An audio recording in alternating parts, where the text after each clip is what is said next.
Yes. Yeah, loud and clearly. Okay, perfect. It's nowadays a very common question. Can you hear me? And you're on mute. And can you see my screen? And so on. Okay, let me know if you can see my screen, and we can start. Okay, so we're gonna. Can you see this presentation? Yeah. Okay, perfect. Okay, so we're gonna discuss DevOps and basically make some things clear on what is DevOps in the first place? Why do we need it? What does it take to actually implement it, and so on. We will discuss a lot of different things around the DevOps and the DevOps itself. So before we start, my name is Mustafa Toroman. I work as a solution architect in Authority Partners, which is a US company, but I myself, I'm based in Sarajevo, Bosnia, and basically we have Authority has a huge office there, development center, and I'm part of that office. Here is also my Twitter handle. If I can be of any assistance to you, feel free to reach out. I will try to help if I can. I've been Microsoft Azure MVP for last 5 years, and I'm also very certified in Microsoft technologies in general, have over 50 different certificates, and I've been Microsoft certified trainer for I don't know how many years now. Okay, so let's move on and discuss things around DevOps. But before we start, let's see how did we deliver software in the past? What was the path? What was the evolution of software delivery and how it was done? So many years ago, we had punch cards. This is basically the actual way we deliver software. Someone actually had to create a punch card that would be inserted in the computer and executed. And from today's perspective, this may look ridiculous. It's completely outdated, but at the time it was very powerful. People actually landed the rocket on the moon using this kind of technology, this kind of software delivered on the punch cards. So the delivery changed a lot over time, but this is basically the beginning and how it all started out.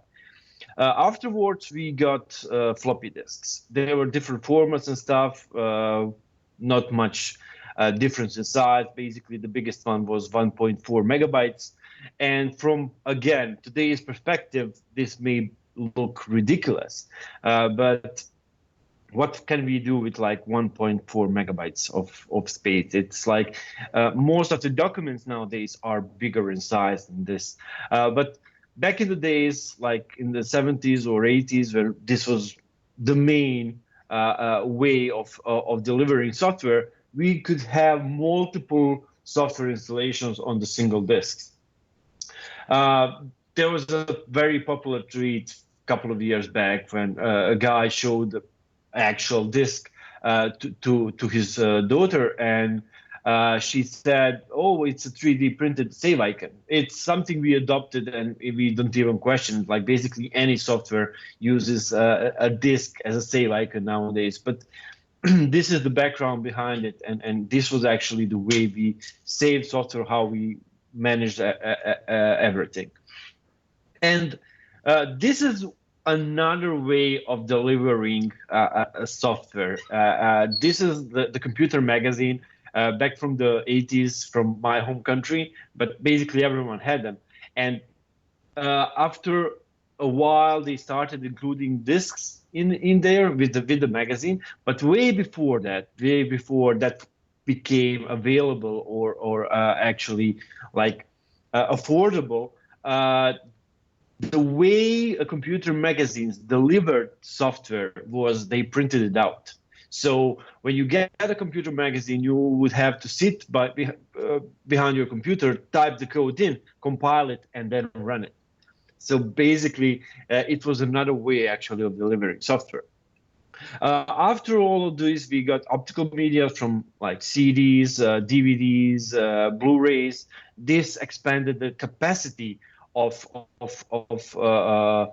software that we could deliver extensively, like from 1.4 megabytes to 700 megabytes, or even like gigabytes with DVDs and Blu-rays. This changed drastically, but it was still very painful way of delivering software.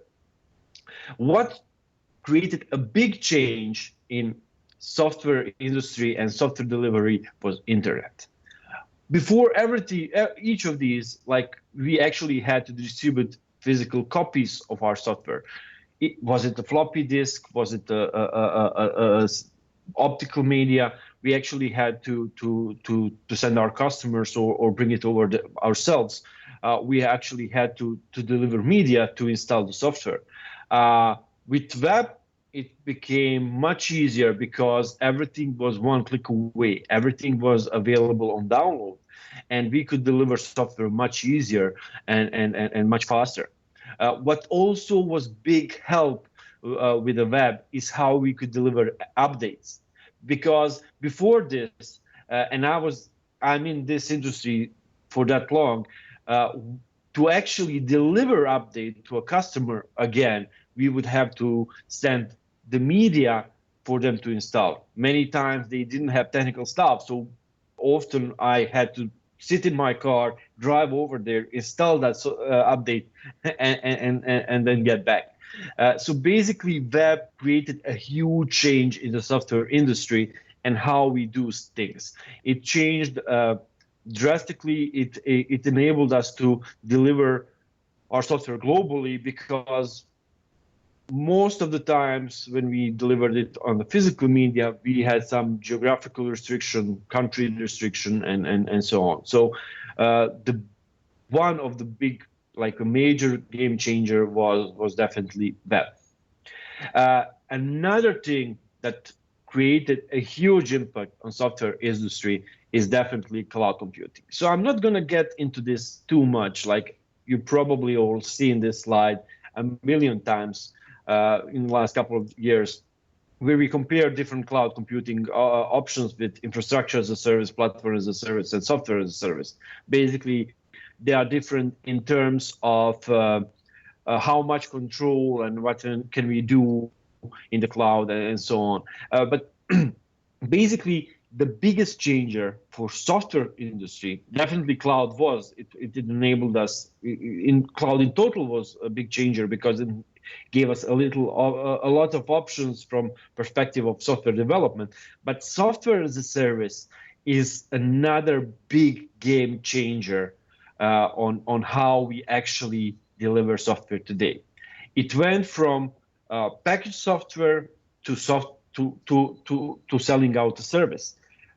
In the past, we would spend a lot of time to deliver certain product. We would then sell that product, occasionally do updates, but this required for our customers to make a big investment in front. They would actually need to buy the product, and then basically, even if they are not completely satisfied with it, they made a significant investment into that software, and they're gonna stick with it at least for a while until that investment is justified, even if it's not doing everything they need from that software. With the software as a service, we switched to subscription type. No one is buying software in advance. We are paying monthly subscriptions. And this changed how customers look at the software and what they are getting. Because let's say, for example, like, let's take Office, Microsoft Office, for example. Microsoft Office in the past was delivered as a packaged software. It was like, I don't know, from Office 2000, 2003, 2005, 2010, 2013, 16, 19, whatever. We had a lot of different versions. And what would happen? So basically, Microsoft would create certain products. Let's say they delivered Office 2010. They spent certain amount of time developing it, creating the product, and in 2010 they released it. For the next 3 years, from 2010 to 2013, the next release of Office as a package software, they spend 3 years working on a product. Once it is out, customers are going to invest in that software. They're going to buy a license, and that license is going to be probably, I don't know, a couple of €100, I don't know, for example, and depending on the version, of course. And basically, once they buy it, they are stuck with it. They made an investment, and they're not like, if they open a new version of Office and say, yeah, I don't like this or that, or it's not like natural to me to do this, they're not just going to close that and go look for a new product and buy it. They already invested a few hundred euros, and they're going to like try to make best out of it. With the software as a service, which we now have as Office 365, it's a subscription-based software. So basically, customer doesn't have huge investment up front. What they're doing is basically buying a monthly subscription. So when we have a new feature and when we have something that doesn't fit with us, we can just like say, okay, at the end of the month, I'm going to cancel the subscription and I'm going to find myself a new solution. I'm going to buy something else. I'm going to find a new subscription that I'm going to pay. This is making a big change on how we develop and deliver software. In the past, we spent, like in Office case, Microsoft spent 3 years developing something. First of all, it's a huge challenge and a huge risk to make a plan to create software that you're going to release in 3 years. So basically, whatever we are doing right now, and like we are deciding to create the software, it's going to take us 3 years to create it. There are some very important decisions on what we want to deliver. And at the end of the day, there's a big risk that it will not be what market demands in 3 years. There's a really big chance that it will flop after 3 years, because something we planned and predicted it will be a thing in 2010 doesn't actually need to be a thing in 2013. So basically, that's a huge challenge. Another thing that software as a service drives us to do is that subscription and no investment up front is making us. So basically, whatever we are creating, any kind of software that we're doing, we probably have some kind of competition. If we're fresh and new and like delivering something that no one ever did before, and it's successful, we'll probably get a competition real soon. If we don't have it at the moment, we'll get it.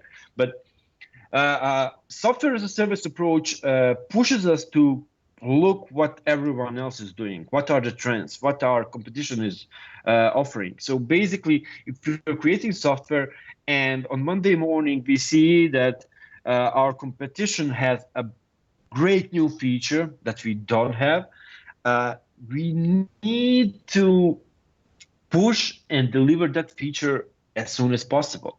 Because at the end of the month, people are going to start canceling our subscription and going over to the competition because they're offering something better than we are doing. So it basically, aside from constantly going forward, it also pushes us to create a speedy delivery, to catch up, to push forward, to get it done as soon as possible. And this is only basically one thing that DevOps addresses. Like this is a one tiny detail that it helps us resolve. We'll see over how it works and fits in the bigger picture. So one of the issues that we have to establish this is a problem with development and operations. So basically, and constantly, there is this huge wall of confusion between those two parties and the lack of communication between them that is often disabling organizations to be more successful. It's slowing them down. It's creating a lot of problems and so on. So basically, where it all begins. So this wall of confusion first starts with what development and operations represent. So basically, development is all about change. development is all about changing stuff, making progress, getting latest and greatest things, trying out new technologies, and so on. They want to drive forward. They want to follow up latest frameworks, tools, and etc. And try to work with fresh ideas to create new and better software. On the other hand, operations are all about stability. They want their servers to be up and running without any problems and basically no disruptions. So this is the only goal for operations. If it's running, leave it as it is. Don't touch it. Now, where do issues begin? They begin because it's not really clear on how and where it ends and begins. So basically, it works on my machine is something that development often says. Like if I come from operations side from my background, and I worked as a system engineer for a long time. And if I had when there was an issue and we had to troubleshoot, if I got a euro for every time I heard it works on my machine, I would be a very rich man nowadays. It's something that often happens, and it's something that creates a lot of problems, and it's something that development will often offer as an excuse when something is not working. On the other side, operations will always say it's not the server, it's code.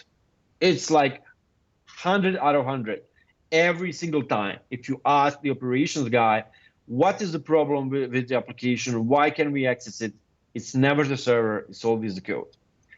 But is it like that? So there are some gray areas that we need to distinguish. Like if we had a successful deployment 6 days ago, and then we have really high loads on server.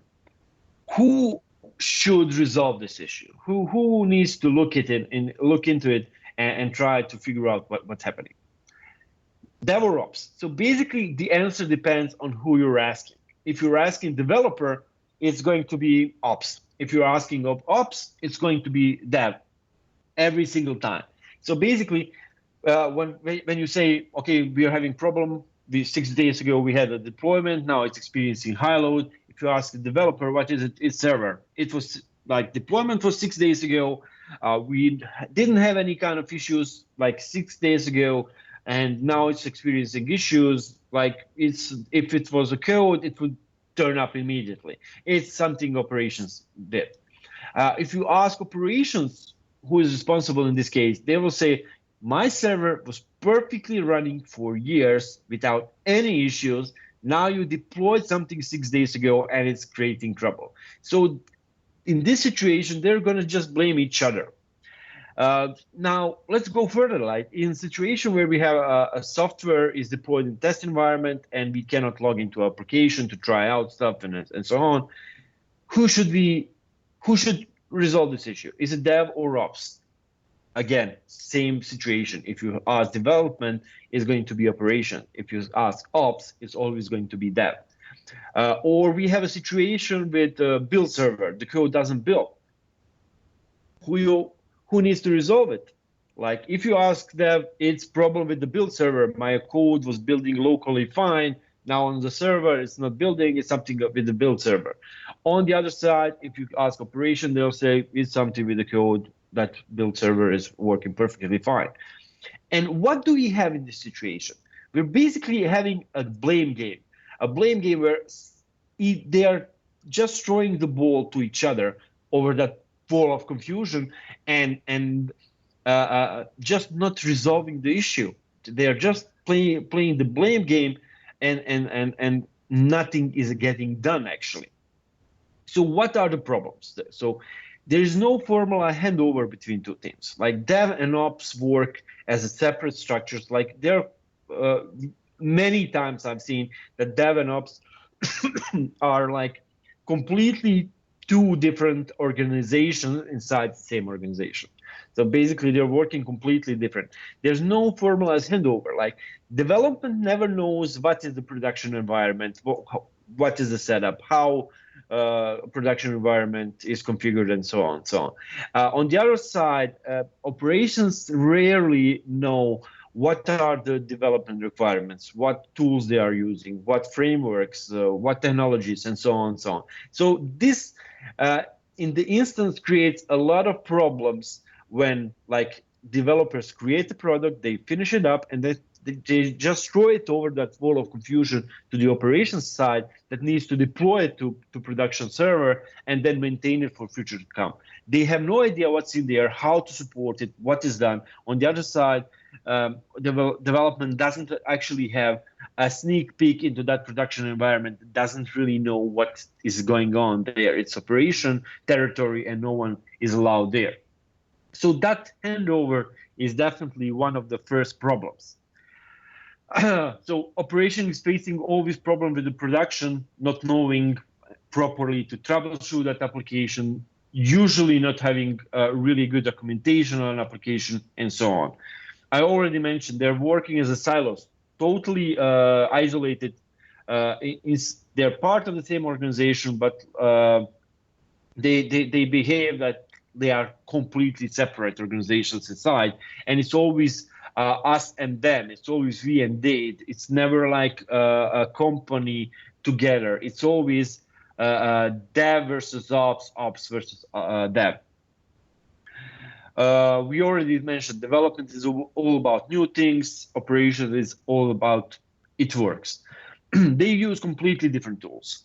In traditional IT environments where we don't have DevOps, Dev and Ops are working completely using different methodologies, different tools, different options. There's a big disasters for other team. Development never wants to talk up to operations. Operations is completely uninterested what development is doing. There's a big lack of communication. There's also problem with the different environments. I already mentioned in the beginning, it works on my machine. It's like a really famous quote, and everyone in IT industry heard it like a million times. It's also a big problem, like different people are configuring different environments, like that, test, QA, UAT, prod. It can be a million different things depending on your structure and requirements. But basically, each of the environments is kind of unique on its own way. No one is paying attention to configuration and stuff and what goes on. We already mentioned blame game, and I already mentioned different processes. Basically, many times, most of the times, development nowadays works on Scrum. Operations has kind of different methodologies on how they actually want to work. Okay, so what is the solution here? So basically, a lot of people say it's DevOps, but what DevOps is? So that's like a big question, because if you ask different people what DevOps is, probably, like if you ask 10 people, they're probably going to offer 10 different answers. They overlap somewhere. They're sometimes really similar, but they are even opposing answers in this case. But one of the best definitions I've heard so far, it may not be perfect, but it's probably the closest to perfect DevOps definition, is by Donovan Brown from Microsoft. So basically his definition goes, DevOps is the union of people, processes, and products to enable continuous delivery of value to our end users. So basically, we need to figure out DevOps as not only a single tool or a process that's gonna give us a success. It's union of all these people. We need all these things. Sorry, it's union of people. So we need people to implement it. We need processes, and we need products or tools to help us create a delivery of value to an end user. So basically, it provides us with we are increasing delivery of value to our end users. So basically, whatever we do in development, in operations, wherever. It's not really a value until end users see the benefit. And this is what it's all about. So basically, whatever we do, we want to ship it as fast as possible so our end user actually see the benefit of something we did. But also, we need to remember that DevOps is primarily new culture and new way of thinking. One of the biggest problems in implementing DevOps is exactly that. It's a new culture and new way of thinking.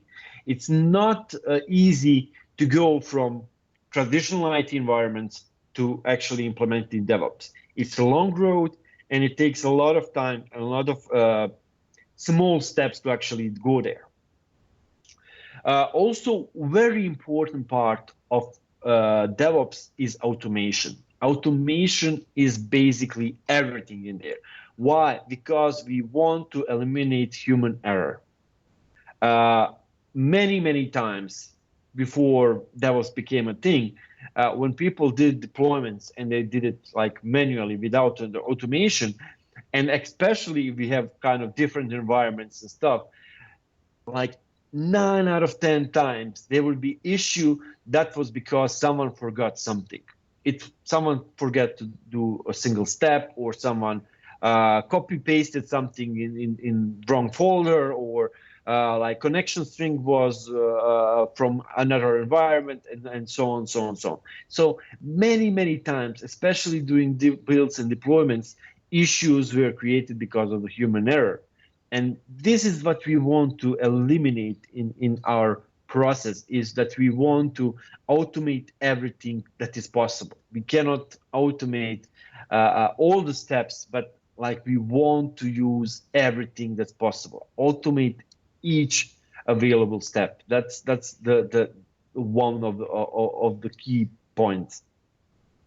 We also need to distinguish few very important definitions in DevOps, that we have a continuous delivery, continuous deployment, and continuous integration. Basically, continuous integration is the validation of our code, building and then testing our code is the first step. Now, the second thing that we have are continuous delivery, and if you looked at the recent titles and documentation, everyone is talking about CI/CD. So first part, CI, or continuous integration, is pretty clear. It's a single one. But when we talk about CD, we have continuous delivery and continuous deployment. So basically, this is the process where we put our code, once it's changed, when we like make something new in our code, and we do the continuous integration part, and we now need to push it all the way to the production. Basically, CI/CD part is this pushing it to production, but there's a difference between delivery and basically deployment. In continuous delivery, basically all steps are automated. So from the moment when developer presses commit and pushes the code to repository, all steps should be automated. It should be built and deployed through multiple environments, tested, so on, and then go to production environment with any kind of human intervention. On the other hand, continuous deployment still tries to automate as many steps as possible, but there's still a human touch in it. We need someone that will actually allow code to actually, when it's going to be pushed to production, if you want to avoid like peak hours, if we want to deploy after work or something, basically it gives us a certain point of decision when we actually want to go to deploy to production. Now, very interesting slide is showing the deployment frequency in different organizations. Very interesting to see that, like, Amazon does 23,000 deploys per day. Google is next with 5,500. Netflix 500 per day, Facebook 1 per day, Twitter 3 per week. And then we have a typical enterprise environment where deployment is every 9 months. Now, can you imagine if we did, for example, for Amazon, where they do 23,000 deployments per day? It would be simply impossible to do this much deployments if it wasn't automated end to end. So basically, from all steps in the process need to be automated without any human intervention, and the code needs to be built, deployed to multiple environments, tested, and once we are sure that all tests are running, we need to deploy to production as well. So Amazon is leading with 23,000 deploys per day. Another thing that we need to keep in mind here is like 23,000 deployments per day. These are usually not big changes. In some cases they are, but these are usually not big changes. These can be like small changes, like realigning the button or moving a header for a millimeter there or millimeter there or here or something. These can be a smallest change, and this is why they can do so many deploys per day. Now, let's look at the project execution methodologies. So in the past, very popular one in the software industry was waterfall. In the waterfall, we did sprints and we did a design at the beginning. And once design was done, we would code a lot of stuff. We would code everything that is designed, everything that is planned. And once all the coding is done, we would test. And then when tests are executed, we would deploy. In Agile, it changed a bit. We would again design, but we would call small parts of code, basically chunks of code would be coded and then tested immediately after that. But we will still wait for a period of time until usually at the end of the sprint to actually deploy.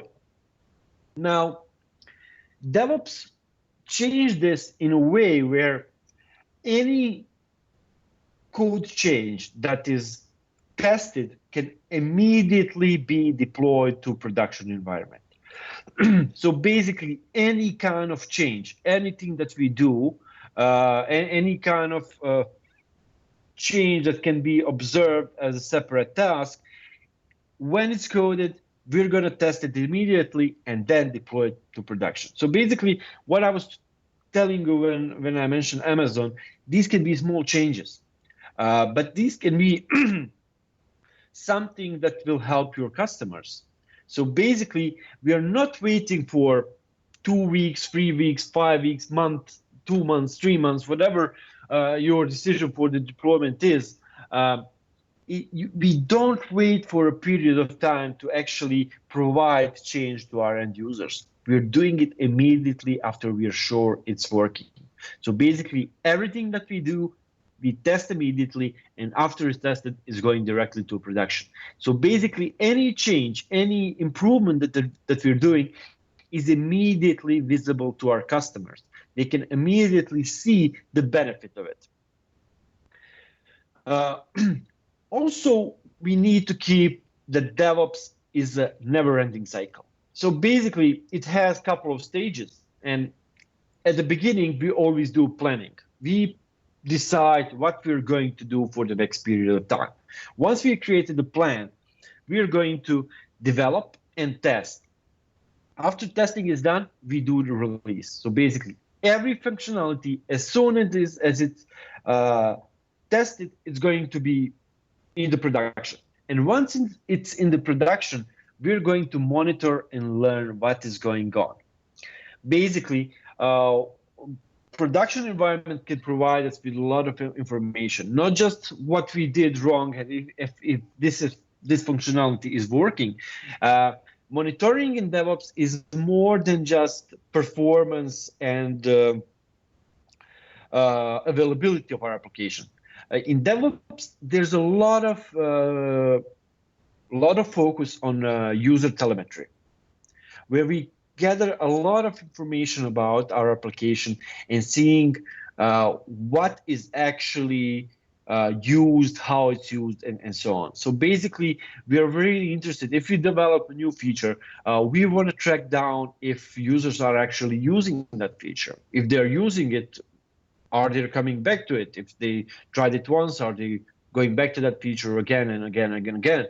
If they're not coming back to it, why they are not? We need to investigate. Or if they didn't even try it, is it because they don't like the feature? Is it because we simply hide it well enough so no one can actually figure out where that feature is or that it even exists and so on. This part, when something is actually into production, it can give us a new direction and new ideas on how to proceed there further, because once we're done, so basically once we release something, we're monitoring it and learning about it, and then based on that we are creating a new plan. We are adjusting based on all the inputs that we are getting from the production and creating a new plan. If we are developing something new, we're deciding after it's in production, are we gonna go further with it?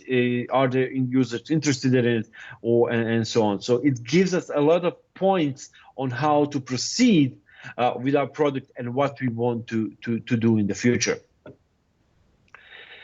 Also, very important that it creates increased feedback.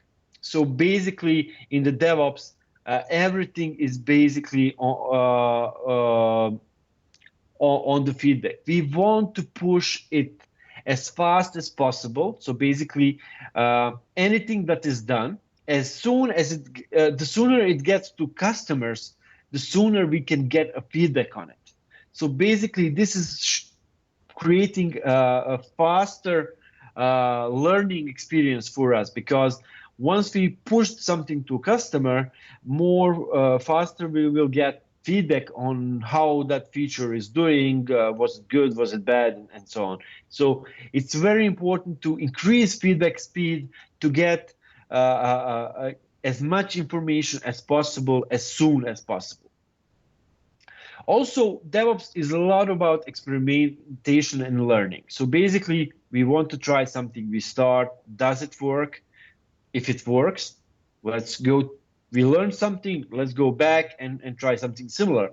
If it doesn't work, we again learn, why did it work? Do we need to adjust something? We go back to the beginning, we start again and work further on it. This is also why the feedback is very important, and to that extent, faster feedback is more important, because when we are experimenting, we want to get as much information about our experiment as possible, so we can learn about it and figure out what are our next steps. It's a never-ending cycle, but increased speed, it gives us opportunity to learn more, to gather more information, and to be prepared better in the future. So what are the usual problems on this? So teams really need to use same tools. Basically, we need to bring Dev and Ops together. They need to work on the same backlog. They need to use same methodologies. They need to use similar tools to actually make it work. Now, another thing that is very important in terms of DevOps is an MVP. And not an MVP as I'm Azure MVP, but minimum viable product. This is very important thing that we need a starting point, because in DevOps, we already mentioned feedback is very important. Feedback, we cannot get feedback until we get something into production. We need to have some kind of product that customers are actually starting to use, so we can actually monitor and learn about what we did good, what we did bad, and so on. There are a lot of things that we need to connect and how to do it. With MVP, there's a big trap that everyone wants to make everything perfect from the first try. It's not possible. It's simply not possible to get it done perfect from the first time. Whatever you do, even when you like decide we did it perfect, it took us like 20 years. Now we have it perfect and we deploy it to production and customers start using it, we're going to get some negative feedback. It's not perfect. Like something that we define as perfect is not going to be perfect for everyone else. So it's very important to have something that is done. Done is better than perfect. Perfect takes a long time. And with perfect, we don't have any kind of feedback. With perfect, we actually just wasting time and maybe wasting time on features that are not relevant to our end users. MVP needs some kind of structure, like the definition of it says minimum viable product. Some skeleton, some basic options that will help us gather information of what we already have and build on it. What needs to be improved, what needs to be abandoned, what needs to be added, and so on. MVP is very important aspect of DevOps process and needs to be adopted accordingly. Okay, how should we apply this to our organization? Start small. Like I've seen this mistake many times over and over again. Like organization want to be DevOps overnight. It's simply not possible to do that. Why?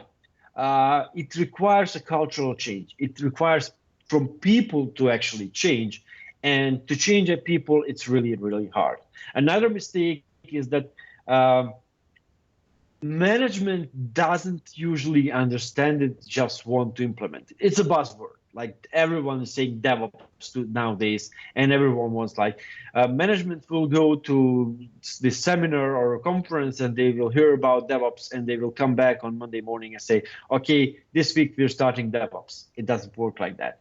The bigger mistakes I heard in the past is like, yeah, get us 5 DevOps engineers. We're starting to be DevOps. Like DevOps engineer is a really vague word that I really don't like, because when we just like observe the DevOps engineer, the term DevOps, it has dev and ops in the same word.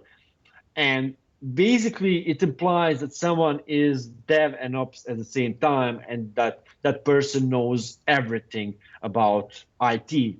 Dev side, ops side, whatever you ask from that person, they will know everything. With the amount of information and services and everything in IT, it's simply not possible to know everything. We can be like a generalist that tries to be part of everything. And to be honest, like if you want to do DevOps, Dev needs to understand some parts of Ops, and Ops needs to understand some part of Dev. But it's not possible to know everything equally good. It's just not like the amount of information and amount of different directions IT growth in. It's simply not possible to do it. So the approach where we have like DevOps engineers, I think, is really wrong. In like 9 out of 10 times when I discuss with someone that is DevOps engineer, it's usually a system engineer that knows some scripting. So there's that as well. So the organization take a wrong approach trying to do it overnight. We're doing it from this week, we're doing that. It's not possible. We need to start small. We need to introduce our teams on how it works, what it does, what are the benefits. And we need to start with small things. Like if we try to slowly introduce automation, and when the team realizes that they have a huge benefit from it, they are not like troubleshooting same things over and over again, because these steps are automated and it eliminated some kind of human error and stuff, it will help them adjust better. Next step that you want to do, implement end-to-end automation. Everything that can be automated, automate it. We need to build a culture that embraces, that accepts the change. It's really hard to get there, but this is like start small is the key how we are building that culture. When people start realizing that changes can help them, then they will start accepting change. Start one thing at a time, and over time, it will change the culture of the team, and they will accept any kind of change easier because once they see benefits from the change, they will accept benefits from all changes you're bringing in, and they will accept it more easily. Also, it's very important to build a team spirit. We need to reward teams and not individuals. In DevOps, Dev and Ops are not separate sides. Dev and Ops work as the same team. It helps us. It helps them communicate better. It helps them develop things better because now we have a same team, like people that are developing and that are supporting the product at the end of the day are going to be same people. It's going to be same team that works on certain products. So it changes the communication. It helps developers understand what happens with in the operations. It helps operations what is happening in the development stages, and they're included in their complete pipeline from the beginning. Because big issue is that developers usually develop something and throw it over. In this case, dev and ops are on the same team. Ops can give suggestions in the development stages and in the planning stages on how something should be done because they know the production environment, for example. On the other side, development will know what is going to be on in the production. And when these people are working together and working as one team, it will also delete that wall of confusion, and it will stop the blame game, because development and operations are not the separate teams anymore. There's people on the same team, and it's a team challenge to resolve any kind of issue as soon as possible. So in these terms, we need also to understand the concept that anything that is done on a team level, and we want to reward our teams and not individuals on the team. So basically, any win is a team win, not just individual win. And we also, very important part of it is to create common outcome dashboards that will help us track where we are, what are we doing good, what are we doing wrong. When people see any kind of change visually, it helps them understand things better. Basically, these are only some things when we need to discuss DevOps. Let's go over, let's see if you have any kind of questions that we can discuss this further. Okay, where is mine? Do we have any questions? I have a question for slide 26. I just want to know if it's like the PDCA cycle in continuous service delivery in ITIL. This slide or? Yeah. Okay. Normally in ITIL we have the concept that we can plan, do, check, act. So it's so PDCA. And I don't know if you know the cycle of or from ITIL, and I just want to know if it's comparable with this cycle. It is comparable. Basically, ITIL has a different kind of approach in general when it comes to handling. And ITIL is basically usually this is like one of the things that creates a lot of problems.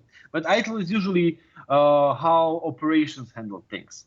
And basically, there's rarely process of any kind of development. It has certain rules, and it with ITIL, it's all about workflows and guidelines and like change management and knowing how to roll forward, roll back, and so on, so on, so on. DevOps is more about continuously moving forward, and it's kind of the approach is similar because, as you said, plan, do, check. Is something similar what we are doing here. We are going to plan always whatever we are doing. It doesn't really matter what the methodology is. In each of the methodologies, we're always going to do a plan. We are going to try to figure out what we want to do. In DevOps, we are doing a development and testing, and basically this is very similar to what we have on ITIL as well. And once we develop it and test it, we put it in release. And this is the do part when we actually implement something. But what DevOps brings in is this monitoring and learning. So it's continuous cycle. With ITIL, it's like, it's not really a cycle. It's basically a flat line. Once we're done with it, it's done. On DevOps, it's like software is, how do they say it? There's no complete software, only abandoned software. There's always something new you can do on software. It's always something that we can add, always something that can be developed further. So basically, software is a live thing, and this is the process that basically can never end. We can always further improve and improve and improve and improve our software. So it can be compared to some extent, but there are some obvious differences as well. I hope that answers the question, at least from some extent. Yeah, thank you very much. Anyone else?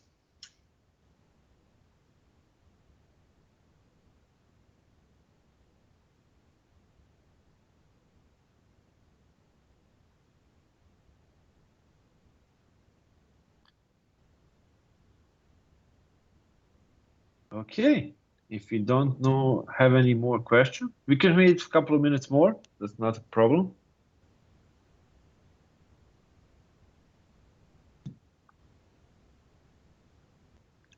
Maybe just an annotation for slide 25. Okay. In the DevOps, you don't have the monitor step. So that's true, because okay, that's true. Okay, that's really good observation. That's excellent observation, because the monitor, it's kind of, this is more to compare waterfall and agile to DevOps, because the monitoring part, it doesn't really fall into project execution methodologies. Basically, from the project execution strategy, this ends when it's actually deployed to production. So basically, from the delivery standard, basically it stops the moment it's deployed, and it's similar to that. Basically copies the approach from all other methodologies. But DevOps doesn't actually stop there. So this is basically to compare it to other methodologies. But the thing is that DevOps doesn't stop there, and it's continuous cycle. That is the next slide that actually tells you that it doesn't actually stop at the release. Once we deploy it, we actually start learning. And that's a big difference between DevOps approach and all other methodologies when it comes to software development. Oh, okay. Yeah. Thank you for the explanation. Thank you. Thank you for a question. Excellent question. Okay. I need to turn off my speakers. Okay.